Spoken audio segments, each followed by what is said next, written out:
Баршаңызға сәлем. Менің каналыма қош келдіңіздер.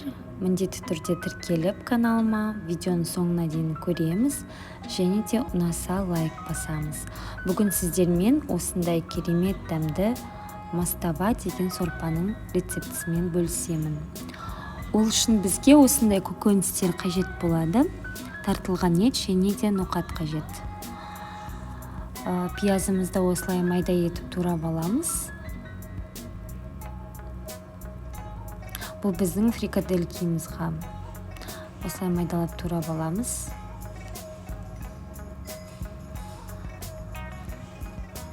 Бұл сорпаны негізінде көбінесе өзбек халқы жасайды. Жасап көріңіздер, өте дәмді. Осылай картоптарымызды 4 бұрышты етіп турап аламыз. Менде осындай 2 картоп, 2 түрлі болгар бұрышы. Кез келген болгар бұрышын қоса берсеңіздер болады, түсі маңызды емес. Осылай барлығын турап аламыз. Болгар бұрышын осылай ұзынша етіп турап шығамыз. Мен осындай сарымсақ қостым. Сәбіз, болгар бұрышы, пияз. Егер қаласаңыздар, бір дана қызанақ қоссаңыздар болады. Бірақ мен қоспадым, себебі кішкене қышқыл дәм бергендіктен мен қоспауды жөн көрдім. Осылай видеодағыдай етіп барлығын турап шыққаннан кейін фрикаделькимізді дайындаймыз. Дәміне қарай қара бұрышпен тұз себеміз.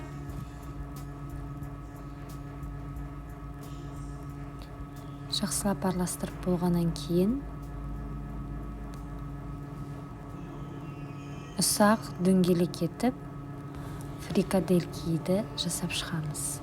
Сіздерге ескертіп айта өтейін, ноқатымызды ең алдымен ыстық суға, жылыдан жоғары суға осылай жібітіп қоямыз. Суда 1-2 сағат болуы тиіс.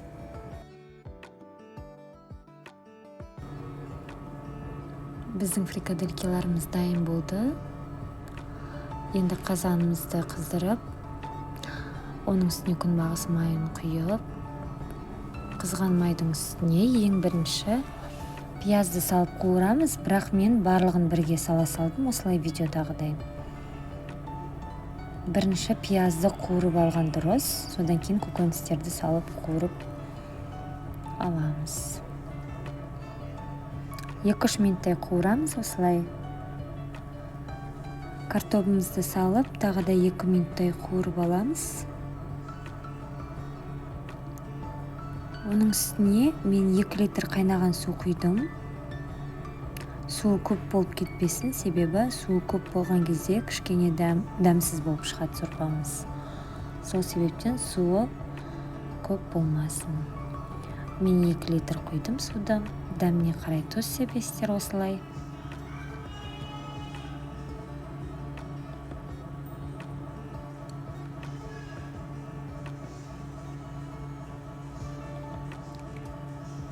Бес минуттай қайнатып,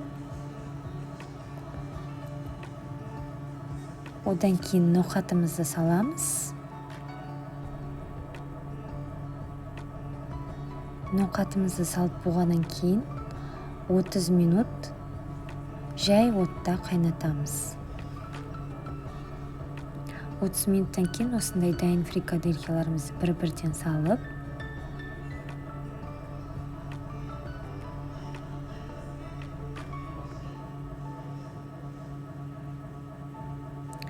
тағы да 10 минуттай қайнатып шығамыз баяу отта.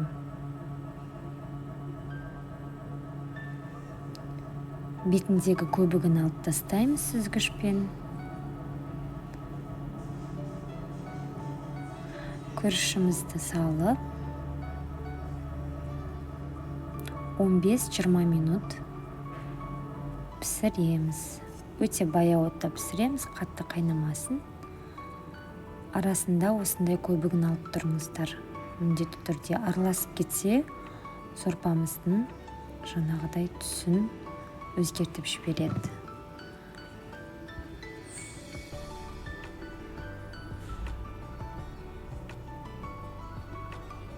дәмін көреміз. Мен кішкене қара бұрыш септім осылай, кішкене ғана. Тағы 5 минуттай қайнатып, содан соң тамағымыз дайын болды. Ас болсын, сіздермен болған Ақбота Садыкова.